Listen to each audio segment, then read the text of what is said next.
বারবার ভূমিকম্প হচ্ছে। এটা কেন দিচ্ছেন আল্লাহ? এগুলি কি আল্লাহ ইচ্ছে করে দিচ্ছেন না আমরা হাতের কামাই আমাদের? জোহারাল ফাসাদু ফিল বাররি ওয়াল বাহরি বিমা কাসাবাত আইদিন নাস। জলে এবং স্থলে যত রকমের দুর্যোগ বিপর্যয়, যত রকমের আযাব গজব, অতিবৃষ্টি অনাবৃষ্টি, বন্যা প্লাবন, অতি শীত, যা কিছু বলেন এই সব কিছু আমাদের হাতের কামাই। কথা ঠিক কিনা বে ঠিক? কথা ঠিক কিনা বে ঠিক? সম্মানিত সুধীর, আসুন আমি হাদিসটা আপনাদের সামনে, প্রথম হাদিসটার আলোচনা আমি করি, তারপরে আমি আমার আলোচনায় চলে যাব।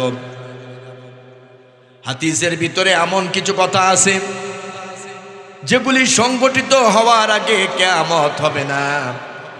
কিয়ামতের আলামত অনেক আলামত আছে, এর মধ্যে কয়েকটি আলামত আজকে বলবো।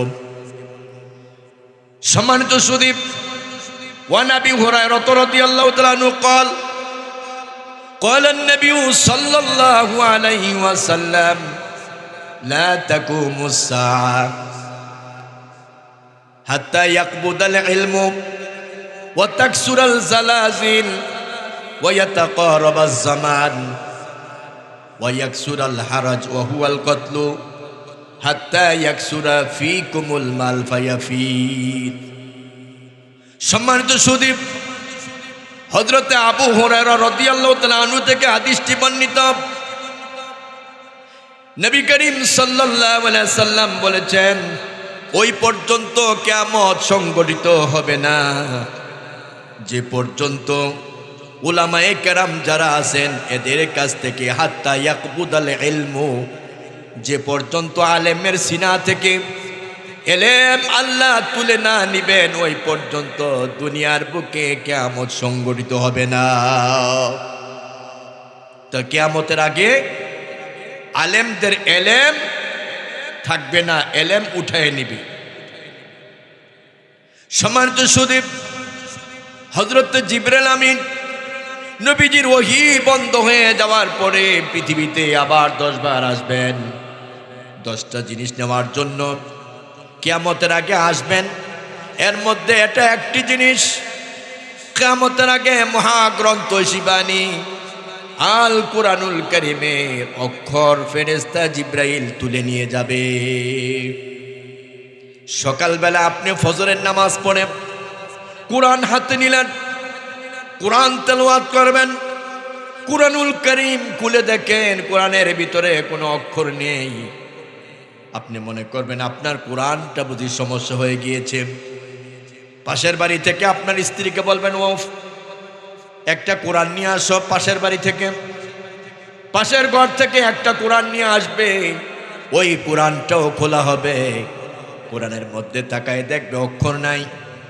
হঠাৎ করে আপনার ছেলে মনে করেন সৌদি আরব থাকে, ছেলেকে ফোন লাগালেন, বাবা দেখো তো সৌদি আরবে কুরআনুল কারীমের মধ্যে অক্ষর আছে কিনা। ছেলে কোরআন খুলে দেখবে অক্ষর নাই।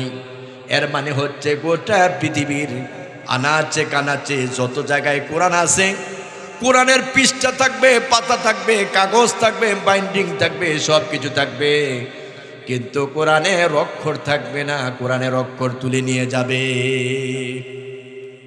কখন? কিয়ামতের আগে। কবে? কিয়ামতের আগে।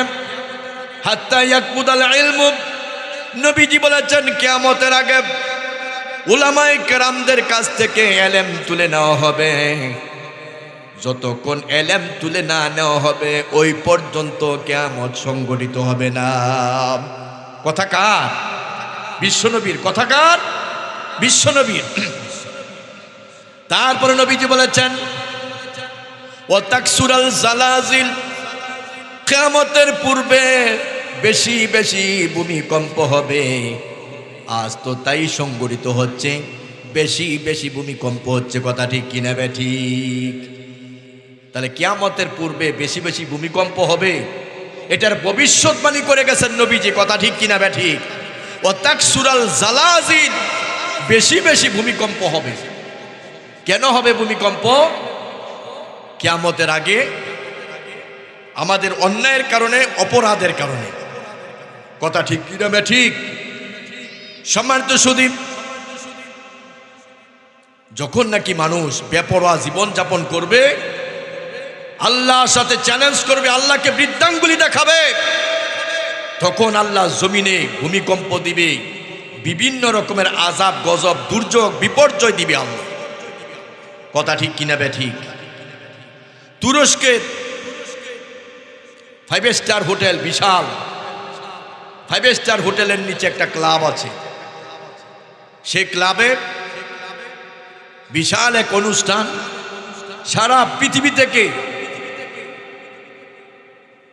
Prime minister, chief guest, VIP person যারা আছে এদের সকলকে ইনভাইট করেছে সারা পৃথিবী থেকে। আর বিশ্ব সুন্দরী নারী এনে সেখানে নৃত্য হবে, গান হবে, ডান্স হবে, মদ পান হবে, তার সাথে যত রকমের অপকর্ম আছে সব হবে। এবার তুর্কি মেয়েরা অত্যন্ত সুন্দরী, রূপসী, সুরসী, এবং ইহুদি মেয়েরা ওরা ডান্স করছে, নাচ হচ্ছে, গান হচ্ছে, সমস্ত রকমের অন্যায় অপরাধ হচ্ছে। এরই মাঝে তুরস্কের জেনারেল তার ক্যাপ্টেনকে ডেকে বলে, ক্যাপ্টেন কাম হিয়ার। ক্যাপ্টেন দৌড়ায় এসেছে। জি বস, বলেন। বলছে একটা কোরআন নিয়ে আসো। ক্যাপ্টেন বলে এখানে ডান্স হচ্ছে, নাচ হচ্ছে, নৃত্য হচ্ছে, গান হচ্ছে, এখানে কোরআন দিয়া কি হবে? এখন তার তো অর্ডার মানতেই হবে। কথা ঠিক কিনা? দৌড়াই গিয়া ক্যাপ্টেন একটি কোরআন নিয়ে এসেছে। বলে খোলো কোরআন। কোরআন খুলে সূরাতুল হিজরের 9 নম্বর আয়াতটি বের করো। সম্মানিত সুদীপ, সূরাতুল হিজরের 9 নম্বর আয়াত বের করলেন। জেনারেল ক্যাপ্টেনকে ডেকে বলে, ক্যাপ্টেন তেলাওয়াত করো। ক্যাপ্টেন বড় তেলাওয়াত শুরু করে দিলেন। ইন্না নাহনু নাযাল করেছি। তুমি কি রোজা রাখো নাই? বলে রোজা রেখেছি। তুমি কি হজ করো নাই? হজ করেছি। তুমি কি মা আমার বাবার খেদমত করো নাই? বলে করেছি। তাহলে তুমি কেন জাহান্নামে এসেছো? বলে আমি সব কিছু করেছি, কিন্তু আল্লাহর রাস্তায়, মসজিদ মাদ্রাসায় আমি কোনো কিছু দান করি নাই। ডেকে বলে তোমার 2 হাতে 2টা জিনিস দেখা যায়। এক হাতের ভিতরে ঘি আর এক হাতের ভিতরে রুমাল দেখা যায়। একটা দিয়ে বাতাস করছো আর ঘি শরীরে মাখছো। ডেকে বলে কারণ কি? বলে জিফি কুমুল মাল ফায়াফিদ, কিয়ামতের পূর্বে মানুষের সম্পদ এত বেশি বৃদ্ধি পাবে যেন সম্পদ উপচে পড়বে, তাই হচ্ছে। কথা ঠিক কিনা বেঠি? আহারে, আজকে থেকে 30 বছর আগে মানুষ তো ঠিক মতো খেতেই পারে নাই। আজকে দেখবেন সবাই কামাইছে। কথা ঠিক কিনা? সকলে ইনকাম করছে। ছেলে কামায়, মেয়ে কামায়, তারপরে স্বামী কামায়, ভাই কামায়, সকলেই কামায়। কথা ঠিক কিনা বে ঠিক? শুধু টাকা আর টাকা। আর যেমন সম্পদ যেন উপচে পড়ছে। এই কথাগুলি কার? বিশ্ব নবীর। কার কথা? এই কথাগুলি নবীজি বলেছেন, এগুলি সংগঠিত হওয়ার আগে লা তাকুমুস সাআ, ওই পর্যন্ত কিয়ামত হবে না। কথা ঠিক কিনা বে ঠিক? সম্মানিত ভাইয়েরা আমার, সূরাতুন নাবাত থেকে আমি আয়াত তেলাওয়াত করেছি কিয়ামত সম্পর্কে। আল্লাহ রাব্বুল আলামিন বলেন, ইন্না ইয়াউমাল ফাসলি কানা মিকাতাব। আল্লাহ রাব্বুল আলামিন বলেন, কিয়ামতের দিন নির্ধারিত হয়ে আছে। ইয়াউমা ইউনফাকু ফিস-সূরি ফাতাতুনা আফওয়াজা, যেদিন সিংহায় ফুঁক দেওয়া হবে সেদিন মানুষগুলো দলে দলে বেরিয়ে আসবে। যেদিন কি করবেন? হযরত ইসরাফিল আলাইহিস সালাতু ওয়াস সালাম সিংহার মধ্যে ফু দিবেন, সেদিন মানুষগুলি কিভাবে আসবে? দলে দলে বেরিয়ে আসবে। সম্মানিত ভাইয়েরা আমার, হযরত এই আয়াতের তাফসিরে হযরত মুআয ইবনে জাবাল রাদিয়াল্লাহু তাআলা আনহু বলেন, ইয়া রাসূলুল্লাহ, এই আয়াতের ব্যাখ্যা আমি বুঝলাম না, আপনি আমারে একটু ব্যাখ্যা করে বুঝান। এর অর্থ ব্যাখ্যা বিশ্লেষণ আমি বুঝলাম না, আমার বিশ্লেষণ করে ব্যাখ্যা করে আপনি বুঝিয়ে দেন। নবীজির কাছে যখন এই প্রশ্ন করলেন, হযরতে মুআয ইবনে জাবাল নবীজির চোখ দিয়া দর দর করে পানি ছেড়ে দিয়ে কেঁদে দিলেন। এত জোরে জোরে কান্না করলেন, এত বেশি নবীজি কাঁদলেন। কাঁদতে কাঁদতে কিতাবে এসেছে, হাদিসে এসেছে, আমার নবীর চোখের পানিতে দাড়ি ভিজে ভিজে জামা মোবারক পর্যন্ত ভিজে গেছে। সুবহানাল্লাহ কোন। এত বেশি কান্না করলেন নবীজি। হযরতে মুআয ইবনে জাবাল যখন প্রশ্ন করলেন, ইয়া রাসূলুল্লাহ, ইয়াউমা ইউনফাকু ফিস-সূরি ফাতাতুনা আফওয়াজা, এই আয়াতের ব্যাখ্যা বিশ্লেষণ আমি বুঝতে পারছি না। নবীজি বলেন, তুমি আমাকে বড় প্রশ্ন করে বসেছ। নবীজি অনেক কান্নাকাটি করলেন। নবীজি বললেন, ও সাহাবী শোনো মুআয ইবনে জাবাল, আমার উম্মত কিয়ামতের ময়দানে 12 শ্রেণীতে বিভক্ত হবে। আমার উম্মত 12 প্রকারের উম্মত কিয়ামতের ময়দানে উঠবে। এক নাম্বার নবীজি বললেন, আমার উম্মতেরা কিয়ামতের ময়দানে উঠবে, তাদের হাত থাকবে না, পা থাকবে না, হাত পা ছাড়া তারা কিয়ামতের ময়দানে উঠবে।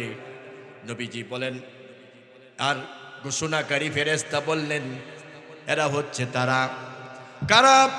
যারা দুনিয়ার বুকে যারা প্রতিবেশীকে যারা কষ্ট দিত, এরা কিয়ামতের ময়দানে হাত পা ছাড়া উঠবে। বলেন নাউজুবিল্লাহ। যারা এর জন্য কেউ নিজের পরিবার প্রতিবেশী যারা আছে, প্রতিবেশী আপনার পাশে যারা থাকে, এদের সাথে দুরাচরণ করবেন না, দুর্ব্যবহার করবেন না। 2 নাম্বার, কিয়ামতের ময়দানে তারা উঠবে, কবর থেকে তারা উঠবে শূকরের চেহারা নিয়ে। এরা হচ্ছে তারা, ফেরেশতা ঘোষণা করলেন, এরা হচ্ছে তারা ওই ব্যক্তি যারা নামাজ ঠিকঠাক মতো পড়তো না। এরকম লোক সমাজে আছে না নাই? নবীজি বলেছেন, কেঁদে কেঁদে বলেছেন, অনেক কান্না করেছেন নবীজি, আর বলেছেন এরা উঠবে শূকরের চেহারা নিয়ে। এরা কিয়ামতের ময়দানে উঠবে, এরা ঠিক মতো জামাতে নামাজ আদায় করতো না। সম্মানিত ভাইয়েরা আমার, আমরা জানি জাহান্নাম, মানুষ যদি নেক কাজ করে জান্নাতে যাবে, আর যদি গুনাহের কাজ করে তাহলে জাহান্নামে যাবে। এছাড়া আর কোনো শাস্তির কথা আমরা শুনি নাই। জাহান্নাম হবে মারাত্মক শাস্তির জায়গা। তার চেয়েও শাস্তি আরো আছে, যেই শাস্তি থেকে জাহান্নাম নিজেই পানা চান। আল্লাহ রাব্বুল আলামিন বলেন, ফাখালাফা মিন বাদিহিম খলফুন আদাউস সালাতা ওয়াস্তাকবারু আনহা। আল্লাহ রাব্বুল আলামিন আয়াতের মধ্যে বলেন, ওয়া খালাফা মিন বাদিহিম খলফুন আদাউস সালাত, যারা নাকি নামাজ একেবারে ছেড়ে দেয়, যারা নাকি নামাজে যারা অলসতা করে, কিয়ামতের ময়দানে আল্লাহ সুবহানাহু ওয়া তাআলা এদেরকে গইয়া নামক স্থানে দেওয়া হবে। নাউজুবিল্লাহ বলবেন না? এরা কোথায় যাবে বলেন? কোথায় এরা যাবে? গইয়া নামক জাহান্নামের, এটা গইয়া বলা হয়। মুফাসসিরিনে কেরাম লিখেছেন, গইয়া হচ্ছে জাহান্নামের একটা গুহা, গর্ত। আব্দুল ইবনে আব্বাস রাদিয়াল্লাহু তাআলা আনহু বলেন, এটা জাহান্নামের গর্ত, গুহা। এটার পানি প্রচন্ড গরম আর মারাত্মক দুর্গন্ধ। জাহান্নাম এই গইয়া থেকে, এই গুহা থেকে, এই গর্ত থেকে পানা চেয়েছে। সম্মানিত শুধু আল্লাহ রাব্বুল আলামিন বলেন, ফাখালাফা মিন বাদিহিম খলফুন আদাউস সালাতা ওয়াত্তাবাউশ শাহাওয়াতি ফাসাউফা ইয়ালকাউনা গায়্যা। যারা নাকি নামাজ একেবারে ছেড়ে দিয়েছে, আর নামাজ যারা জামাতে আদায় করে না, এরা তাদের ঠিকানা হচ্ছে গায়্যা, জাহান্নামের গর্তের মধ্যে তারা নিক্ষিপ্ত হবে। বলেন নাউজুবিল্লাহ। আল্লাহ রাব্বুল আলামিন আবার বলে দিয়েছেন, তারা ছাড়া, তারা ব্যতীত, ইল্লা মান তাবা ওয়া আমানা ওয়া আমিলা সলিহান ফাউলাইকা ইয়াদখুলুনাল জান্নাতা ওয়া লা ইউজলামুনা শাইআ। আল্লাহু আকবার বলেন। আল্লাহ রাব্বুল আলামিন বলেন, ইল্লা মান তাবা, যারা তওবা করে, ইল্লা মান তাবা ওয়া আমানা, যারা ঈমান আনে, আর যারা আমলে সলে করে নেক কাজ করে এরা গইয়ার মধ্যে নিক্ষিপ্ত হবে না, এদের জন্য আল্লাহ জান্নাত রিজার্ভ করে দিয়েছেন। বলেন সুবহানাল্লাহ। এই জন্য গইয়া নামক স্থানে এরা যাবে। তাহলে কিয়ামতের ময়দানে কয় শ্রেণীর মানুষ উঠবে? 12 শ্রেণীর মানুষ উঠবে। 2 নাম্বার হচ্ছে তারা উঠবে শুকরের চেহারা নিয়া, যারা 5 ওয়াক্ত নামাজ জামাতে আদায় করে না, এমনকি নামাজ ছেড়ে দিয়েছে। এখন আপনারা বলেন নামাজ পড়া দরকার আছে না নাই? আছে না নাই? সম্মানিত শুধু কিয়ামতের ময়দানে আল্লাহ রাব্বুল আলামিন বলবেন, ইয়াউমা ইউকশাফু আন সাকিন ওয়া ইউদআউনা ইলাস সুজুদি ফালা ইস্তাতিউন। কিয়ামতের ময়দানে আল্লাহ রাব্বুল আলামিন তিনি তার সাক তাজাল্লি পেশ করবেন। আল্লাহ রাব্বুল আলামিন বিশেষ একটা নূর পেশ করে আল্লাহ পৃথিবীর মানুষকে বলবেন, আমি আল্লাহকে সিজদা দাও। যারা জীবনে কোনোদিন সিজদা দেয় নাই, যারা 5 ওয়াক্ত নামাজ যারা পড়ে নাই, এরা কিয়ামতের ময়দানে সিজদা দিতে পারবে না। তখন তারা বিপদে পড়ে যাবে। কি বিপদে পড়বে? আল্লাহ রাব্বুল আলামিন বলেন, খাশিয়াতান আবসারুহুম তারহাকুহুম জিল্লা ওয়া ক্বাদ কানু ইউদআউনা ইলাস সুজুদি ওয়া হুম সালিমুন। সেদিন তাদের খাশিয়াতান আবসারুহুম, ভয়ে তাদের চক্ষু নিচু হয়ে যাবে, অবনত হয়ে যাবে, এরা লাঞ্ছিত হবে, অপমানিত হবে। কারণ হচ্ছে আল্লাহর সামনে আল্লাহ যখন বলবে, বান্দা আমার সামনে সারেন্ডার করো, আমারে সেজদা দাও, আমার কাছে মাথা নত করো, সেদিন সেজদা দিতে পারবে না। বান্দা ভয় পাবে, লজ্জিত হবে, অপমানিত হবে। আল্লাহ বলবে, ওই দিন তোমাদেরকে ডাকা হয়েছিল যেদিন তোমরা দুনিয়ার বুকে সুস্থ ছিলে। কথা ঠিক কিনা বেঠিক? আজকে আমরা সুস্থ কিনা বলেন? সুস্থ মুয়াজ্জিন ডাকে হাইয়ালাস সালাহ, আসো নামাজের দিকে, হাইয়ালাল ফালাহ, আসো কল্যাণের দিকে, ডাকে কিনা বলেন? ডাকে। কিন্তু আমরা নামাজে আসছি না। এই জন্য কিয়ামতের ময়দানে আল্লাহর সামনে আজকে যেমন সেজদা দিতে পারেন না, কিয়ামতের ময়দানে সেজদা দেন না। কিয়ামতের ময়দানে আল্লাহ বলবে, আমাকে সেজদা দাও, সেদিন সেজদা দিতে ব্যর্থ হবেন আপনি। কথা ঠিক কিনা বেঠিক? এজন্য আমরা ইনশাল্লাহ 5 ওয়াক্ত নামাজ পড়বো তো ইনশাল্লাহ।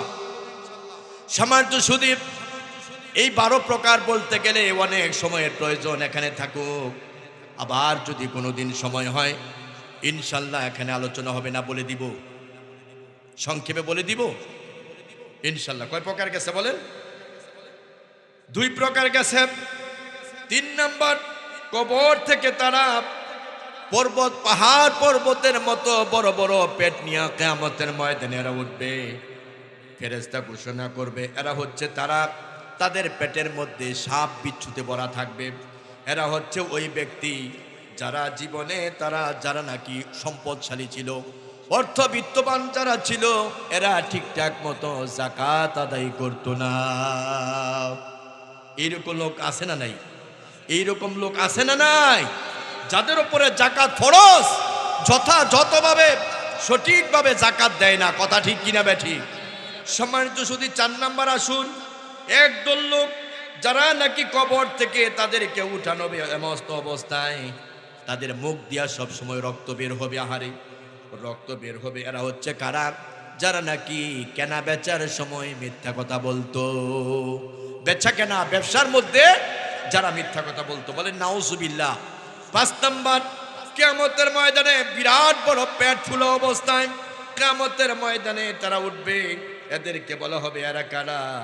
এরা হচ্ছে, এবং তাদের থেকে দুর্গন্ধ বের হবে।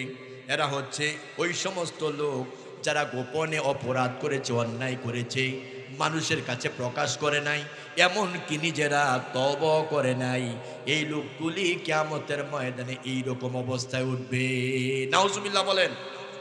সম্মানিত ভাইয়েরা আমার, 6 নাম্বার, তাদের পিঠ কাটা থাকবে এবং তাদের মাথা কাটা, গলা কাটা, পিঠ কাটা অবস্থায় তারা কিয়ামতের ময়দানে উঠবে।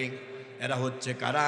যারা নাকি দুনিয়ার বুকে মিথ্যা সাক্ষী দেয়। আছে না নাই? যারা দুনিয়াতে এক একটা ব্যাখ্যা করলে অনেক সময়ের প্রয়োজন, যারা মিথ্যা সাক্ষী দেয়। তারপরে 7 নাম্বার, তাদের কিয়ামতের ময়দানে জিহ্বা থাকবে না। জিহ্বা ব্যতীত কিয়ামতের ময়দানে উঠবে। এরা হচ্ছে কারা? যারা নাকি দুনিয়ার বুকে সত্য সাক্ষী যারা দিতে চেয়েছিল, এদেরকে বিভিন্নভাবে ভয় দেখাইয়া টাকার বিনিময়ে অথবা ক্ষমতার বিনিময়ে এদেরকে সত্য সাক্ষ্য থেকে বিরত রেখেছে। নাউজুবিল্লাহ বলবেন না? সম্মানিত উপস্থিতি, ৮ নম্বর হলো একদল লোক কিয়ামতের ময়দানে এদের মাথা নিচু থাকবে। মানুষের মাথা নিচে থাকে না, উপরে থাকে, উপরে থাকে। একদল কিয়ামতের ময়দানে এদের মাথা নিচু থাকবে। এরা কারা? ফেরেশতা ঘোষণা করবে এরা হচ্ছে তারা যারা নাকি জানা বেবিচার করে। বলেন নাউজুবিল্লাহ। আছে না নাই? জানা বেবিচারে ছেয়ে গেছে সারা দেশ, যার জন্য আল্লাহ আযাব আর গজব দেয়। কথা ঠিক কিনা বেঠে? সমান্ত শুধু ৯ নাম্বার, একদল লোক কবর থেকে কালো চেহারা, নীল চক্ষু এবং পেট ভর্তি আগুন নিয়ে উঠবে। এরা কারা? এরা হচ্ছে তারা যারা নাকি জোরপূর্বক ভাবে অন্যায়ভাবে এতিমের সম্পদ ভোগ করত। এরকম লোক আছে না নাই? আল্লাহ রাব্বুল আলামিন বলেন, ইন্নাল্লাযীনা ইয়াকুলুনা আমওয়ালাল ইয়াতামা যুলমান ইন্নামা ইয়াকুলুনা ফি বুতুনিহিম নারা ওয়া সায়াসলাউনা সাঈরা। আল্লাহ রাব্বুল আলামিন বলেন, যারা নাকি অন্যায়ভাবে যারা এতিমের সম্পদ যারা ভোগ করে, কিয়ামতের ময় এরা যেন এতিমের সম্পদ খাইলো না, এরা যেন ওদের পেটের মধ্যে আগুন ঢুকাইলো। কি ঢুকাইলো? সম্পদ খাইলো না এতিমের, এরা যেন আগুন খাইলো। সম্মানিত ভাইয়ের আমার, ১০ নাম্বার, শ্বেত এবং কুষ্ঠরোগ অবস্থায়, শ্বেত এবং কুষ্ঠরোগ অবস্থায় কিয়ামতের ময়দানে উঠবে। এরা হচ্ছে তারা যারা দুনিয়ার বুকে মা বাবারে কষ্ট দিত। আহা, এই লোক আছে না নাই? মা বাবারে কষ্ট দিতে এরকম লোক আছে না নাই? এটা মনে রাখেন, আবার আসতেছি এখানে।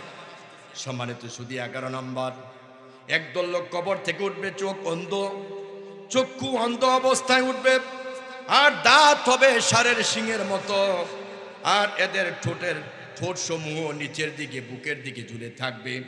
এরা হচ্ছে ওই সমস্ত ব্যক্তি যারা দুনিয়ার বুকে নেশা পান করতো। আছে না নাই? মদ গাঁজা যারা নেশা পান করত, এদের এইরকম অবস্থা হবে, জিহ্বা টেনে নাভির পর্যন্ত তাদেরকে ঝুলিয়ে দেওয়া হবে। আহারে! আর দাঁতগুলো ষাঁড়ের শিংয়ের মতো হবে দাঁত। নাউজুবিল্লাহ বলেন। আল্লাহ রাব্বুল আলামিন বলেন, ইয়া আইয়ুহাল্লাযীনা আমানু ইন্নামাল খামরু ওয়াল মাইসিরু ওয়াল আনসাবু ওয়াল আজলাম রিজসুম মিন আমালিশ শাইতান ফাজতানিবুহু লাআল্লাকুম তুফলিহুন। আল্লাহু আকবার বলেন। আল্লাহ বলেন, আল্লাহ বলেন, ইয়া আইয়ুহাল্লাযীনা আমানু, হে ঈমানদারগণ, ইন্নামাল খামরু, নিশ্চয় মদ, জুয়া, তারপরে জাদুটোনা, এরপরে মূর্তি, এগুলি হচ্ছে শয়তানের কাজ। এগুলি কি? শয়তানের কাজ। সুতরাং তোমরা এগুলি থেকে ফিরে আসো, লাআল্লাকুম তুফলিহুন, আশা করা যায় তোমরা সফল কাম হবে। সুবহানাল্লাহ বলেন। এখন ১২ নম্বর একদল, এখন তো ১১ নম্বর গেছে, ১২ নম্বর একদল হচ্ছে তারা কিয়ামতের ময়দানে হাস্যোজ্জ্বল অবস্থায় পূর্ণিমা চাঁদের ন্যায় এরা উঠবে, যারা নেক কাজ করতো। বলেন না সুবহানাল্লাহ। সম্মানিত ভাইয়েরা আমার, কিয়ামতের আলামতের মধ্যে হাদিসে জিবরিল পড়ে আমার কলিজার মধ্যে বড় দাগ লেগেছে। আমি খুব কষ্ট পেয়েছি। কিয়ামতের আলামত যতই আমি পড়েছি, একটা আলামত আছে হাদিসে জিবরিলের মধ্যে, আংতালিদাল আমাতু রাব্বাতাহা, কিয়ামতের ময়দানে অর্থাৎ কিয়ামত সংঘটিত হওয়ার আগে, কিয়ামতের পূর্বে দাসী তার মনিবকে জন্ম দিবে। সমস্ত মুহাদ্দিসিনে কেরাম, সমস্ত উলামায়ে কেরাম একমত পোষণ করেছেন, কিয়ামতের আগে সন্তান তার মা বাবার সাথে চাকর চাকরানির মতো ব্যবহার করবে। নাউজুবিল্লাহ বলেন। আহা, এইরকম ব্যবহার আছে না নাই? আছে না নাই?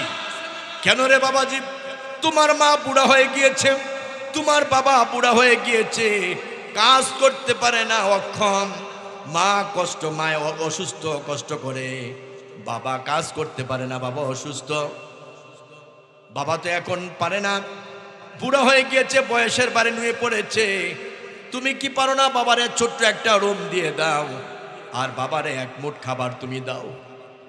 তোমার কাছে তো গোস্ত মাছ চায় না, ভালো ভালো খাবার চায় না, তুমি যা দিয়ে খাও তাই তুমি বাবারে খাবার দাও, মায়েরে খাবার দাও, একটা প্যারাসিটামল কিনে দাও, একটা গ্যাস্ট্রিকের ট্যাবলেট কিনে দাও, এক মুঠ ভাত তুমি তোমার মায়েরে দাও, বাবারে দাও, আমার আল্লাহ খুশি হয়ে যাবে। সুবহানাল্লাহ বলেন। মায়ের খেদমত করো, বাবার খেদমত করো। আজকে তুমি মার খেদমত করো না, বাবার খেদমত করো না, মাকে দূরে রাখো, বাবাকে দূরে রাখো।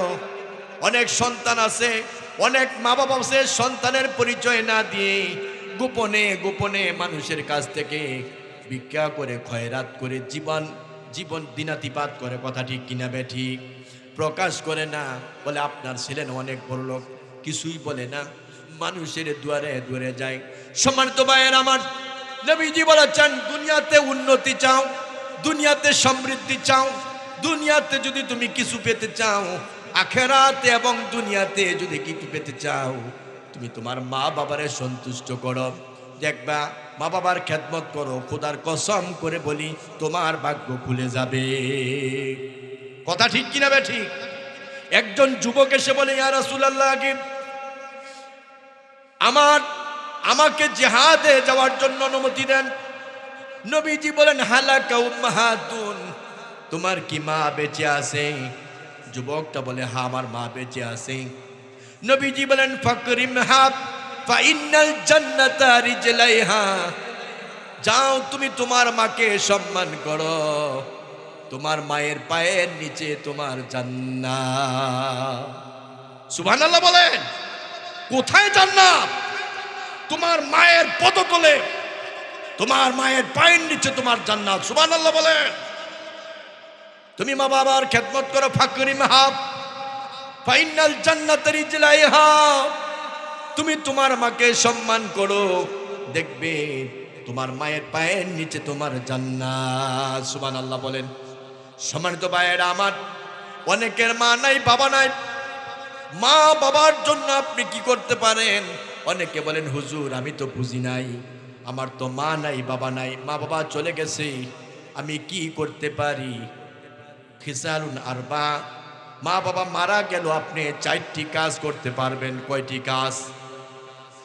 সম্মানিত ভাইয়েরা আমার, মা বাবা মারা গেছে, আপনি মা বাবার জন্য নফল নামাজ পড়তে পারেন, এদের জন্য আপনি মসজিদে মাদ্রাসায় টাকা দান করে দোয়া যেতে পারেন। সম্মানিত ভাইয়েরা আমার, মালিক ফেরেশতা জাহান্নামের মালিক ফেরেশতা আল্লাহকে ডেকে বলে, রব্বুল আলামিন, তোমার হাবিব বিশ্ব নবীর উম্মত জাহান্নামে দিতে আমার বড় লজ্জা লাগে।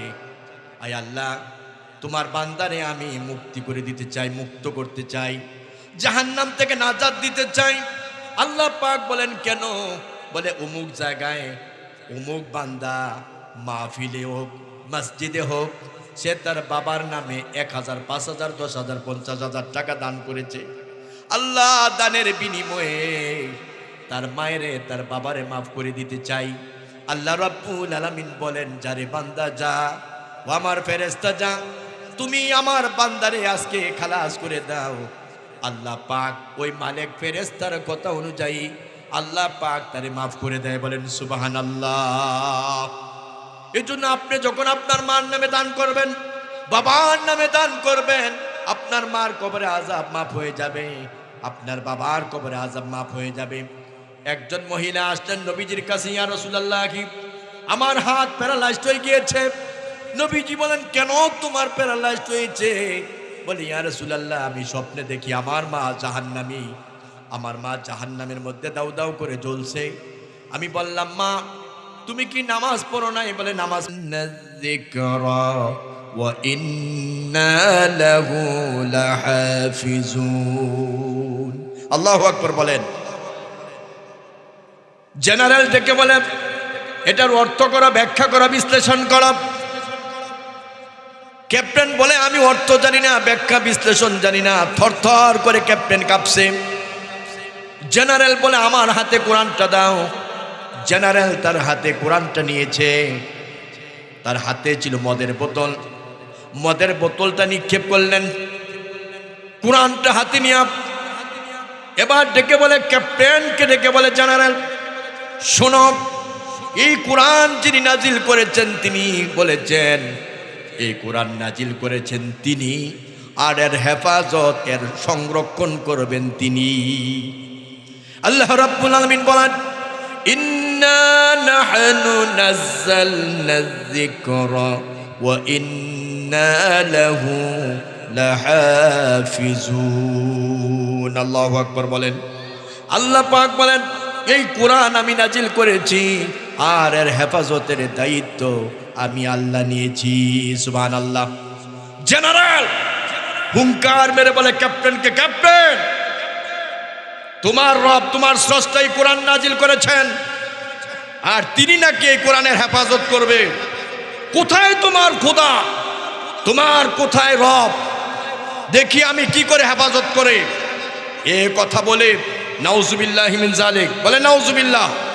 এ কথা বলে জেনারেল তার হাতে কোরআনটা নিয়ে এইভাবে কোরআনের পাতাগুলো একটা একটা করে ছিঁড়ে ছিঁড়ে নর্তকীদের মাঝে বিলিয়ে দিলেন। কোরআনের পাতা ছিঁড়ে ছিঁড়ে গান হচ্ছে, ডান্স হচ্ছে, নাচ হচ্ছে। এখানে কোরআনের পাতাগুলো ছিঁড়ে ছিঁড়ে বিলিয়ে দিলেন।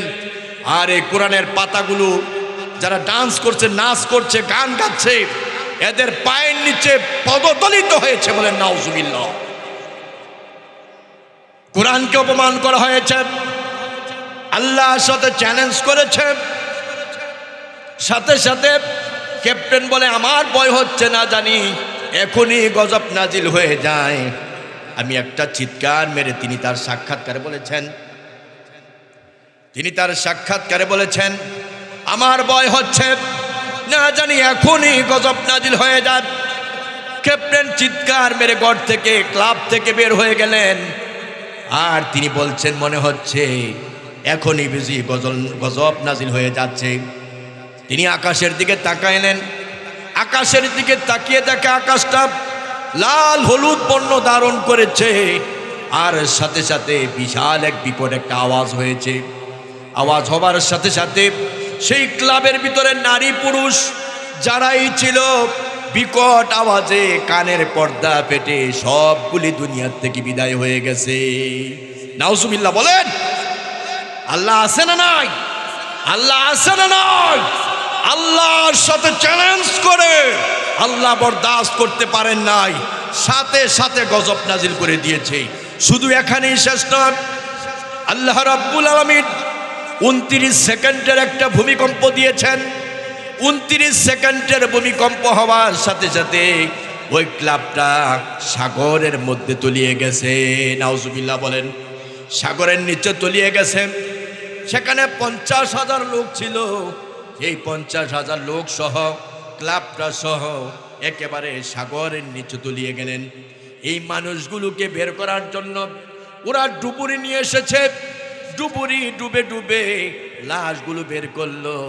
এর মধ্যে 300 লাশ জানারত অবস্থায় ছিল। বলেন নাউজুবিল্লাহ। নাউজুবিল্লাহ বলেন। 300 লাশ জানারত অবস্থায়। এদের মধ্যে কোরআনের পাতা ছিঁড়ে দিয়ে চ্যালেঞ্জ করেছ আল্লাহর সাথে।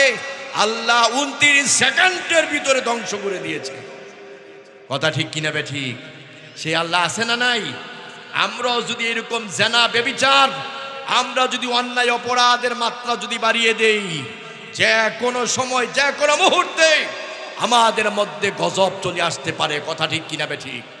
এই জন্য তওবা করেন, ফিরে আসেন। নবী করিম সাল্লাল্লাহু আলাইহি ওয়াসাল্লাম বলেছেন, ওয়া তাকসুরাল জালাজিল, কিয়ামতের পূর্বে বেশি বেশি ভূমিকম্প হবে। তারপরে নবীজি বলেছেন, ওয়া ইয়াতাকারাবাজ জামান, কিয়ামত ওই পর্যন্ত সংঘটিত হবে না যতক্ষণ পর্যন্ত সময়কে সংকীর্ণ না হবে। এর মানে কিয়ামতের পূর্বে এই যে আমরা রাত দিন 24 ঘন্টা আমরা সময় পেয়েছি, এই সময়টা সংকীর্ণ হয়ে যাবে। সময় খাটো হয়ে যাবে, ছোট হয়ে যাবে। যাদের 80, 90, 100 বছর যাদের বয়স আছে এদের কাছে বলিয়েন, জিজ্ঞেস করিয়েন যে আগের সময়টা আর বর্তমানের সময়টা কি একই রকম না কিছুটা খাটো মনে হয়? মনে হয় সময়ের আজান দেওয়ার পরে আপনি ভালো করে প্রস্রাব করে ওযু করতেও পারবেন না, দেখবেন জামাতের টাইম হয়ে গেছে। সময় কিভাবে চলে যাচ্ছে আপনি টের পাবেন না। কথাটা কার? বিশ্বনবীর। কার? নবীজির কথা কি মিথ্যা না? 100% সত্য, 100% সত্য। নবীজি বলেছেন ওয়া তাকারাবাজ জামান, কিয়ামতের পূর্বে সময় সংকীর্ণ হয়ে যাবে। আজ তো তাই হচ্ছে, সময় কাটো হয়ে গেছে। কথা ঠিক কিনা বে ঠিক? সম্মানিত ভাইয়েরা আমার, তারপরে নবীজি বলেছেন ওয়া ইয়াকসুরাল হারাজ, বেশি বেশি হারাজ হবে। ওহুয়াল কতলু, এটার ব্যাখ্যা নবীজি বলেছেন বেশি বেশি হত্যা হবে। আজকে সমাজে দেশে পত্রিকা খুললেই দেখা যায় খুন আর খুন। কথা ঠিক কিনা বে ঠিক? হত্যা আর হত্যা, খুন আর খুন, অপরাধ নিরপরাধ সকলকে খুন করা হচ্ছে, হত্যা করা হচ্ছে। কথা ঠিক কিনা বে ঠিক? কথা ঠিক কিনা বে ঠিক? শুধু খুন আর খুন। নবী করিম সাল্লাল্লাহু আলাইহি ওয়াসাল্লাম বলেছেন ক্বালা ইজতানিবুস সাবাল মুবিকাত। ক্বালু ইয়া রাসূলুল্লাহ ওয়া মা হুন্না? ক্বালা আশ-শিরকু বিল্লাহ ওয়াস সিহরু ওয়া কতলুন নাফসিল্লাতী হারামাল্লাহু ইল্লা বিল হক ওয়া আকলুর রিবা ওয়া আকলু মালাল ইয়াতীম ওয়াত তাওয়াল্লি ইয়াওমাজ যাহফি ওয়া কযফুল মুহসানাতিল মুমিনাতিল গাফিলাত। নবীজি বলেছেন 7টা ধ্বংসাত্মক বস্তু থেকে তোমরা নিজেরা টপ প্রায়োরিটি দিবে, নিজেকে সমূহ চেষ্টা করবে, বিরত রাখার জন্য নিজেকে সুরক্ষিত রাখবে। সেই 7টা ধ্বংসাত্মক বস্তু নবীজি বলেন ক্বালা শিরকু বিল্লাহ, আল্লাহর সাথে কাউকে শিরিক করা যাবে না। ওয়াসসিহরু, জাদু টনা থেকে আপনি নিজেকে ফিরিয়ে রাখবেন। ওয়াসিরু ওয়া কতলুন নাফসিল্লাতী হারামাল্লাহু ইল্লা বিল হক, আর আল্লাহ বলেছেন মানুষ হত্যা করা হারাম। এই মানুষ হত্যা থেকে তোমরা নিজেরা নিজেদেরকে প্রায়োরিটি দিতে হবে, বাঁচতে হবে, সুরক্ষিত রাখতে হবে, নিজেকে টপ প্রায়োরিটি দিতে হবে, সমূহ চেষ্টা করতে হবে। এই 7টা ধ্বংসাত্মক বস্তুর মধ্যে আরো আছে ওয়া আকলুর রিবা, সুদের থেকে বাঁচতে হবে। ওয়া আকলু মালাল ইয়াতীম, এতিমের সম্পদ খাওয়া থেকে বাঁচতে হবে। ওয়া কযফুল মুহসানাতিল মুমিনাতিল গাফিলাত, আর সতী সাধ্বী নারীর উপরে মিথ্যা তহমত দেওয়া, অপবাদ দেওয়া থেকে বাঁচতে হবে। এই 7টা ধ্বংসাত্মক বস্তু থেকে নিজেকে সুরক্ষিত রাখতে হবে। সম্মানিত ভাইয়েরা আমার, তাই নবীজি বলেছেন ফিকুমুল মাল ফায়াফিদ, কিয়ামতের পূর্বে মানুষের সম্পদ এত বেশি বৃদ্ধি পাবে যেন সম্পদ উপচে পড়বে। তাই হচ্ছে। কথা ঠিক কিনা বেঠি? আহারে, আজকে থেকে 30 বছর আগে মানুষ তো ঠিক মতো খেতেই পারে নাই। আজকে দেখবেন সবাই কামাইছে। কথা ঠিক কিনা? সকলে ইনকাম করছে, ছেলে কামায়, মেয়ে কামায়, তারপরে স্বামী কামায়, ভাই কামায়, সকলেই কামায়। কথা ঠিক কিনা বে ঠিক? শুধু টাকা আর টাকা, আর যেমন সম্পদ যেন উপচে পড়ছে। এই কথাগুলি কার? বিশ্বনবীর। কার কথা? এই কথাগুলি নবীজি বলেছেন এগুলি সংগঠিত হওয়ার আগে লা তাকুমুস সাআ, ওই পর্যন্ত কিয়ামত হবে না। কথা ঠিক কিনা বে ঠিক? সম্মানিত ভাইয়েরা আমার, সূরাতুন নাবাত থেকে আমি আয়াত তেলাওয়াত করেছি কিয়ামত সম্পর্কে। আল্লাহ রাব্বুল আলামিন বলেন ইন্না ইয়াউমাল ফাসলি কানা মিকাতাব। আল্লাহ রাব্বুল আলামিন বলেন কিয়ামতের দিন নির্ধারিত হয়ে আছে। ইয়াউমা ইউনফাকু ফিস-সূরি ফাতাতুনা আফওয়াজা, যেদিন সিংহায় ফুঁক দেওয়া হবে সেদিন মানুষগুলো দলে দলে বেরিয়ে আসবে। যেদিন কি করবেন? হযরত ইসরাফিল আলাইহিস সালাতু ওয়াস সালাম সিংহার মধ্যে ফু দিবেন, সেদিন মানুষগুলি কিভাবে আসবে? দলে দলে বেরিয়ে আসবে। সম্মানিত ভাইয়েরা আমার, হযরত এই আয়াতের তাফসিরে হযরত মুআয ইবনে জাবাল রাদিয়াল্লাহু তাআলা আনহু বলেন ইয়া রাসূলুল্লাহ, এই আয়াতের ব্যাখ্যা আমি বুঝলাম না, আপনি আমারে একটু ব্যাখ্যা করে বুঝান। এর অর্থ ব্যাখ্যা বিশ্লেষণ আমি বুঝলাম না, আমার বিশ্লেষণ করে ব্যাখ্যা করে আপনি বুঝিয়ে দেন। নবীজির কাছে যখন এই প্রশ্ন করলেন, হযরতে মুআয ইবনে জাবাল নবীজির চোখ দিয়া দর দর করে পানি ছেড়ে দিয়ে কেঁদে দিলেন। এত জোরে জোরে কান্না করলেন, এত বেশি নবীজি কাঁদলেন। কাঁদতে কাঁদতে কিতাবে এসেছে, হাদিসে এসেছে, আমার নবীর চোখের পানিতে দাড়ি ভিজে ভিজে জামা মোবারক পর্যন্ত ভিজে গেছে। সুবহানাল্লাহ কোন। এত বেশি কান্না করলেন নবীজি। হযরতে মুআয ইবনে জাবাল যখন প্রশ্ন করলেন, ইয়া রাসূলুল্লাহ, ইয়াউমা ইউনফাকু ফিস-সূরি ফাতাতুনা আফওয়াজা, এই আয়াতের ব্যাখ্যা বিশ্লেষণ আমি বুঝতে পারছি না। নবীজি বলেন, তুমি আমাকে বড় প্রশ্ন করে বসেছ। নবীজি অনেক কান্নাকাটি করলেন। নবীজি বললেন, ও সাহাবী শোনো মুআয ইবনে জাবাল, আমার উম্মত কিয়ামতের ময়দানে 12 শ্রেণীতে বিভক্ত হবে। আমার উম্মত 12 প্রকারের উম্মত কিয়ামতের ময়দানে উঠবে। এক নাম্বার নবীজি বললেন, আমার উম্মতেরা কিয়ামতের ময়দানে উঠবে, তাদের হাত থাকবে না, পা থাকবে না, হাত পা ছাড়া তারা কিয়ামতের ময়দানে উঠবে। নবীজি বলেন, আর ঘোষণাকারী ফেরেশতা বললেন, এরা হচ্ছে তারা কারা? যারা দুনিয়ার বুকে যারা প্রতিবেশীকে যারা কষ্ট দিত, এরা কিয়ামতের ময়দানে হাত পা ছাড়া উঠবে। বলেন নাউজুবিল্লাহ। যারা এর জন্য কেউ নিজের পরিবার প্রতিবেশী যারা আছে, প্রতিবেশী আপনার পাশে যারা থাকে, এদের সাথে দুরাচরণ করবেন না, দুর্ব্যবহার করবেন না।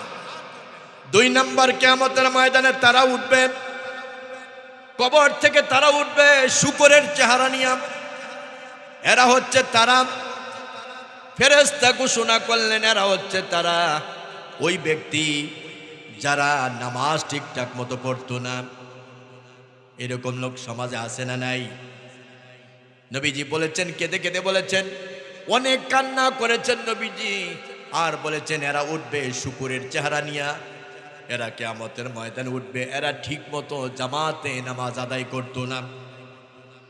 সম্মানিত ভাইয়েরা আমার, আমরা জানি জাহান্নাম, মানুষ যদি নেক কাজ করে জান্নাতে যাবে, আর যদি গুনাহের কাজ করে তাহলে জাহান্নামে যাবে। এছাড়া আর কোনো শাস্তির কথা আমরা শুনি নাই। জাহান্নাম হবে মারাত্মক শাস্তির জায়গা। তার চেয়েও শাস্তি আরো আছে, যেই শাস্তি থেকে জাহান্নাম নিজেই পানা চান। আল্লাহ রাব্বুল আলামিন বলেন, ফাখালাফা মিন বাদিহিম খলফুন আদাউস সালাতা ওয়াস্তাকবারু আনহা।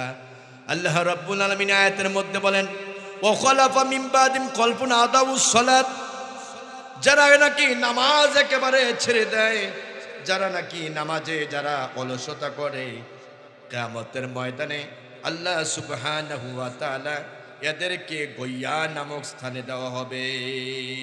নাউজুবিল্লাহ বলবেন না? এরা কোথায় যাবে বলেন? কোথায় এরা যাবে?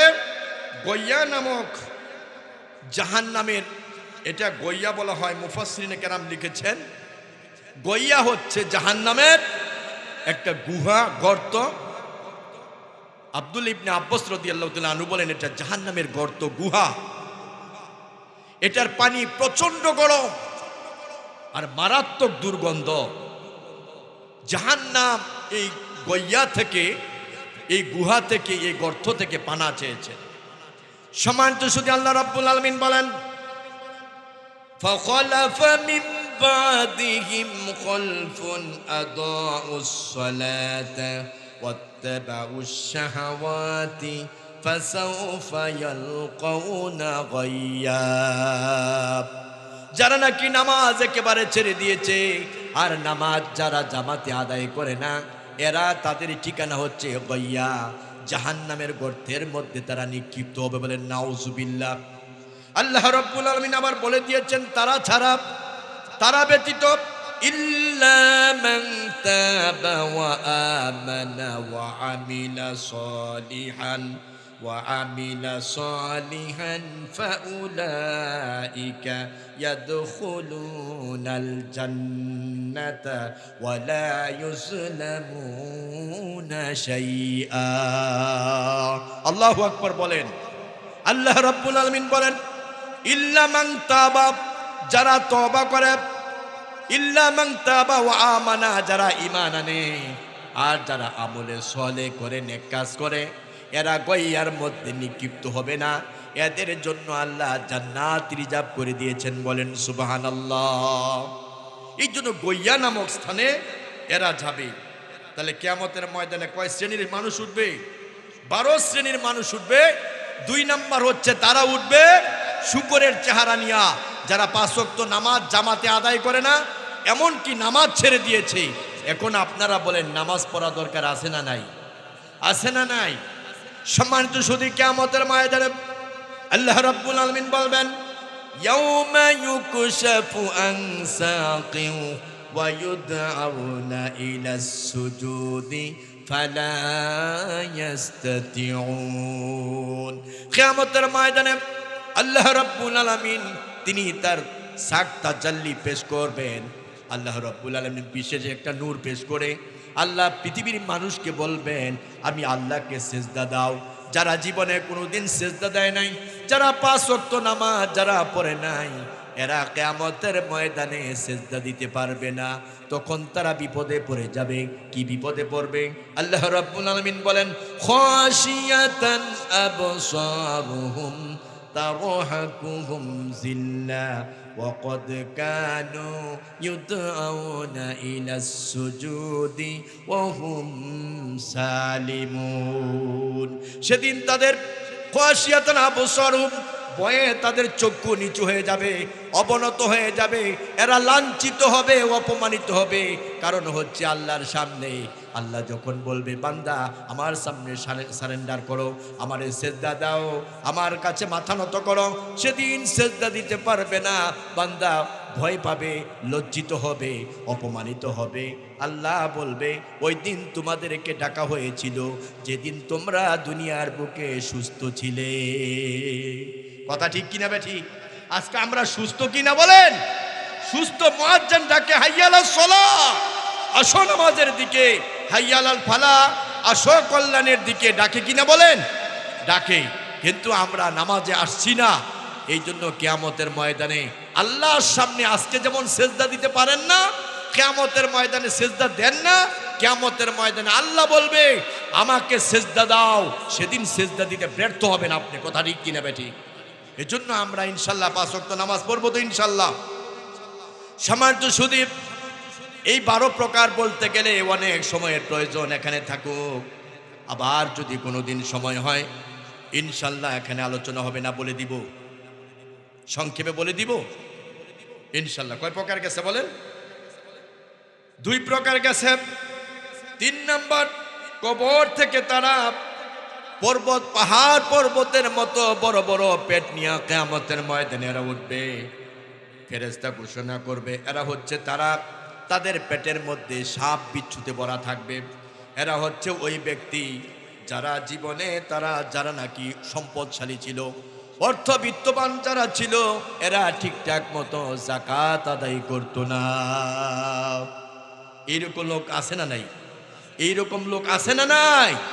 যাদের উপরে যাকাত ফরজ, যথাযথভাবে সঠিকভাবে যাকাত দেয় না। কথা ঠিক কিনা বেঠিক? সম্মানিত শুধু 4 নাম্বার আসুন, একদল লোক যারা নাকি কবর থেকে তাদেরকে উঠানো হবে এমস্ত অবস্থায়, তাদের মুখ দিয়া সব সময় রক্ত বের হবে, আহারে রক্ত বের হবে। এরা হচ্ছে কারা? যারা নাকি কেনা বেচার সময় মিথ্যা কথা বলতো। বেচা কেনা ব্যবসার মধ্যে যারা মিথ্যা কথা বলতো, বলেন নাউজুবিল্লাহ। 5 নাম্বার, কিয়ামতের ময়দানে বিরাট বড় পেট ফুলা অবস্থায় কিয়ামতের ময়দানে তারা উঠবে। এদেরকে বলা হবে, এরা কারা? এরা হচ্ছে, এবং তাদের থেকে দুর্গন্ধ বের হবে। এরা হচ্ছে ওই সমস্ত লোক যারা গোপনে অপরাধ করেছে, অন্যায় করেছে, মানুষের কাছে প্রকাশ করে নাই, এমনকি নিজেরা তওবা করে নাই। এই লোকগুলি কিয়ামতের ময়দানে এইরকম অবস্থায় উঠবে। নাউজুবিল্লাহ বলেন। সম্মানিত ভাইয়েরা আমার, 6 নাম্বার, তাদের পিঠ কাটা থাকবে এবং তাদের মাথা কাটা, গলা কাটা, পিঠ কাটা অবস্থায় তারা কিয়ামতের ময়দানে উঠবে। এরা হচ্ছে কারা? যারা নাকি দুনিয়ার বুকে মিথ্যা সাক্ষী দেয়। আছে না নাই? যারা দুনিয়াতে এক একটা ব্যাখ্যা করলে অনেক সময়ের প্রয়োজন, যারা মিথ্যা সাক্ষী দেয়। তারপরে 7 নাম্বার, তাদের কিয়ামতের ময়দানে জিহ্বা থাকবে না, জিহ্বা ব্যতীত কিয়ামতের ময়দানে উঠবে। এরা হচ্ছে কারা? যারা নাকি দুনিয়ার বুকে সত্য সাক্ষী যারা দিতে চেয়েছিল, এদেরকে বিভিন্নভাবে ভয় দেখাইয়া টাকার বিনিময়ে অথবা ক্ষমতার বিনিময়ে এদেরকে সত্য সাক্ষ্য থেকে বিরত রেখেছে। নাউজুবিল্লাহ বলবেন না? সম্মানিত উপস্থিতি, ৮ নম্বর হলো একদল লোক কিয়ামতের ময়দানে এদের মাথা নিচু থাকবে। মানুষের মাথা নিচে থাকে না, উপরে থাকে, উপরে থাকে। একদল কিয়ামতের ময়দানে এদের মাথা নিচু থাকবে। এরা কারা? ফেরেশতা ঘোষণা করবে এরা হচ্ছে তারা যারা নাকি জানা বেবিচার করে। বলেন নাউজুবিল্লাহ। আছে না নাই? জানা বেবিচারে ছেয়ে গেছে সারা দেশ, যার জন্য আল্লাহ আযাব আর গজব দেয়। কথা ঠিক কিনা বেঠে? সমান্ত শুধু ৯ নাম্বার, একদল লোক কবর থেকে কালো চেহারা, নীল চক্ষু এবং পেট ভর্তি আগুন নিয়ে উঠবে। এরা কারা? এরা হচ্ছে তারা যারা নাকি জোরপূর্বক ভাবে অন্যায়ভাবে এতিমের সম্পদ ভোগ করত। এরকম লোক আছে না নাই? আল্লাহ রাব্বুল আলামিন বলেন, ইন্নাল্লাযীনা ইয়াকুলুনা আমওয়ালাল ইয়াতামা যুলমান ইন্নামা ইয়াকুলুনা ফি বুতুনিহিম নারা ওয়া সায়াসলাউনা সাঈরা। আল্লাহ রাব্বুল আলামিন বলেন, যারা নাকি অন্যায়ভাবে যারা এতিমের সম্পদ যারা ভোগ করে, কিয়ামতের ময় এরা যেন এতিমের সম্পদ খাইলো না, এরা যেন ওদের পেটের মধ্যে আগুন ঢুকাইলো। কি ঢুকাইলো? সম্পদ খাইলো না এতিমের, এরা যেন আগুন খাইলো। সম্মানিত ভাইয়ের আমার, ১০ নাম্বার, শ্বেত এবং কুষ্ঠরোগ অবস্থায়, শ্বেত এবং কুষ্ঠরোগ অবস্থায় কিয়ামতের ময়দানে উঠবে। এরা হচ্ছে তারা যারা দুনিয়ার বুকে মা বাবারে কষ্ট দিত। আহা, এই লোক আছে না নাই? মা বাবারে কষ্ট দিতে এরকম লোক আছে না নাই? এটা মনে রাখেন, আবার আসতেছি এখানে। সম্মানিত শুধু ১১ নম্বর, একদল লোক কবর থেকে উঠবে চোখ অন্ধ, চক্ষু অন্ধ অবস্থায় উঠবে, আর দাঁত হবে ষাঁড়ের শিংয়ের মতো, আর এদের ঠোঁট সমূহ নিচের দিকে বুকের দিকে ঝুলে থাকবে। এরা হচ্ছে ওই সমস্ত ব্যক্তি যারা দুনিয়ার বুকে নেশা পান করতো। আছে না নাই?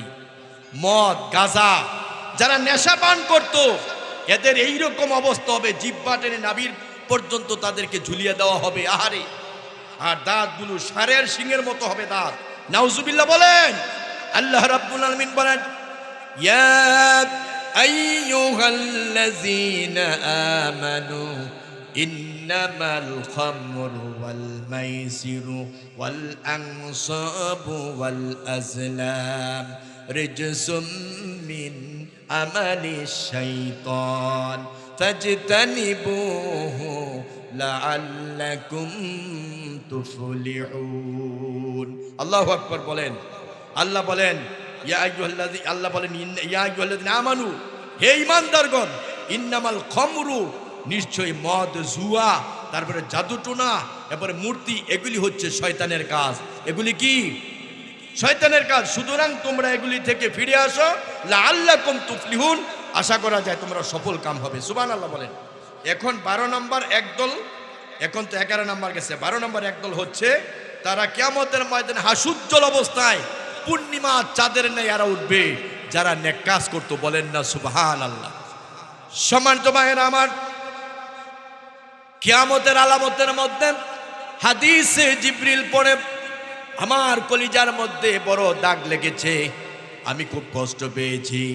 কিয়ামতের আলামত যতই আমি পড়েছি, একটা আলামত আছে হাদিসে জিবরিলের মধ্যে, আংতালিদাল আমাতু রাব্বাতাহা, কিয়ামতের ময়দানে অর্থাৎ কিয়ামত সংঘটিত হওয়ার আগে, কিয়ামতের পূর্বে দাসী তার মনিবকে জন্ম দিবে। সমস্ত মুহাদ্দিসিনে কেরাম, সমস্ত উলামায়ে কেরাম একমত পোষণ করেছেন, কিয়ামতের আগে সন্তান তার মা বাবার সাথে চাকর চাকরানির মতো ব্যবহার করবে। নাউজুবিল্লাহ বলেন। আহা, এইরকম ব্যবহার আছে না নাই? আছে না নাই? কেন রে বাবাজি? তোমার মা বুড়া হয়ে গিয়েছে, তোমার বাবা বুড়া হয়ে গিয়েছে, কাজ করতে পারে না, অক্ষম। মা মায় অসুস্থ, কষ্ট করে। বাবা কাজ করতে পারে না, বাবা অসুস্থ। বাবা তো এখন পারে না, বুড়া হয়ে গিয়েছে, বয়সের বারে নুয়ে পড়েছে। তুমি কি পারো না বাবারে ছোট্ট একটা রুম দিয়ে দাও, আর বাবারে এক মুঠ খাবার তুমি দাও। তোমার কাছে তো গোস্ত মাছ চায় না, ভালো ভালো খাবার চায় না, তুমি যা দিয়ে খাও তাই তুমি বাবারে খাবার দাও, মায়েরে খাবার দাও। একটা প্যারাসিটামল কিনে দাও, একটা গ্যাস্ট্রিকের ট্যাবলেট কিনে দাও, এক মুঠ ভাত তুমি তোমার মায়েরে দাও, বাবারে দাও। আমার আল্লাহ খুশি হয়ে যাবে। সুবহানাল্লাহ বলেন। মায়ের খেদমত করো, বাবার খেদমত করো। আজকে তুমি মার খেদমত করো না, বাবার খেদমত করো না। মাকে দূরে রাখো, বাবাকে দূরে রাখো। অনেক সন্তান আছে, অনেক মা বাবা আছে, সন্তানের পরিচয় না দিয়ে গোপনে গোপনে মানুষের কাছ থেকে ভিক্ষা করে, খয়রাত করে জীবন দিনাতিপাত করে। কথা ঠিক কিনা বে ঠিক? প্রকাশ করে না, বলে আপনার ছেলে অনেক বড় লোক, কিছুই বলে না, মানুষের দুয়ারে দুয়ারে যায়। সম্মানিত ভাইয়ের আমার, নবীজি বলেছেন, দুনিয়াতে উন্নতি চাও, দুনিয়াতে সমৃদ্ধি চাও, দুনিয়াতে যদি তুমি কিছু পেতে চাও, আখেরাতে এবং দুনিয়াতে যদি কিছু পেতে চাও, তুমি তোমার মা বাবারে সন্তুষ্ট করো। দেখবা মা বাবার খেদমত করো, খোদার কসম করে বলি তোমার ভাগ্য খুলে যাবে। কথা ঠিক কিনা বে ঠিক? একজন যুবক এসে বলে, ইয়া রাসূলুল্লাহ, আমাকে জিহাদে যাওয়ার জন্য অনুমতি দেন। নবীজি বলেন, হালাকা উম্মাহাতুন, তোমার কি মা বেঁচে আছে? যুবকটা বলে, হ্যাঁ আমার মা বেঁচে আছে। নবীজি বলেন, ফাকরিমহা ফাইন্নাল জান্নাতা রিজলাইহা, যাও তুমি তোমার মাকে সম্মান করো, তোমার মায়ের পায়ের নিচে তোমার জান্নাত। সুবহানাল্লাহ বলেন। কোথায় জান্নাত? তোমার মায়ের পদতলে, তোমার মায়ের পায়ের নিচে তোমার জান্নাত। সুবহানাল্লাহ বলেন। তুমি মা বাবার খেদমত করো, ফাকরিমহা ফাইনাল জান্নাত রিজলাইহা, তুমি তোমার মাকে সম্মান করো, দেখবে তোমার মায়ের পায়ের নিচে তোমার জান্নাত। সুবহানাল্লাহ বলেন। সম্মানিত ভাইয়েরা আমার, অনেকের মা নাই, বাবা নাই। মা বাবার জন্য আপনি কি করতে পারেন? অনেকে বলেন, হুজুর আমি তো বুঝি নাই, আমার তো মা নাই, বাবা নাই, মা বাবা চলে গেছে, আমি কি করতে পারি? খিসালুন আরবা, মা বাবা মারা গেল, আপনি 4টি কাজ করতে পারবেন। কয়টি কাজ? সম্মানিত ভাইয়েরা আমার, মা বাবা মারা গেছে, আপনি মা বাবার জন্য নফল নামাজ পড়তে পারেন।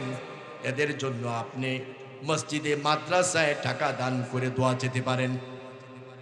সম্মানিত ভাইয়েরা আমার, মালিক ফেরেশতা জাহান্নামের মালিক ফেরেশতা আল্লাহকে ডেকে বলে, রব্বুল আলামিন, তোমার হাবিব বিশ্ব নবীর উম্মত জাহান্নামে দিতে আমার বড় লজ্জা লাগে। আয় আল্লাহ, তোমার বান্দারে আমি মুক্তি করে দিতে চাই, মুক্ত করতে চাই, জাহান্নাম থেকে নাজাত দিতে চাই। আল্লাহ পাক বলেন, কেন? বলে, অমুক জায়গায় অমুক বান্দা মাহফিলে হোক, মসজিদে হোক, সে তার বাবার নামে 1000, 5000, 10,000, 50,000 টাকা দান করেছে। আল্লাহ দানের বিনিময়ে তার মায়েরে, তার বাবারে মাফ করে দিতে চাই। আল্লাহ রাব্বুল আলামিন বলেন, যারে বান্দা যা, ও আমার ফেরেশতা যা, তুমি আমার বান্দারে আজকে খালাস করে দাও। আল্লাহ পাক ওই মালিক ফেরেশতার কথা অনুযায়ী আল্লাহ পাক তারে মাফ করে দেয়। বলেন সুবহানাল্লাহ। এই জন্য আপনি যখন আপনার মার নামে দান করবেন, বাবার নামে দান করবেন, আপনার মার কবরে আযাব মাফ হয়ে যাবে, আপনার বাবার কবরে আযাব মাফ হয়ে যাবে। একজন মহিলা আসলেন নবীজির কাছে, ইয়া রাসূলুল্লাহ, আমার হাত প্যারালাইজড হয়ে গিয়েছে। নবীজি বলেন, কেন তোমার প্যারালাইজড হয়েছে? বলে, ইয়া রাসূলুল্লাহ, আমি স্বপ্নে দেখি আমার মা জাহান্নামী।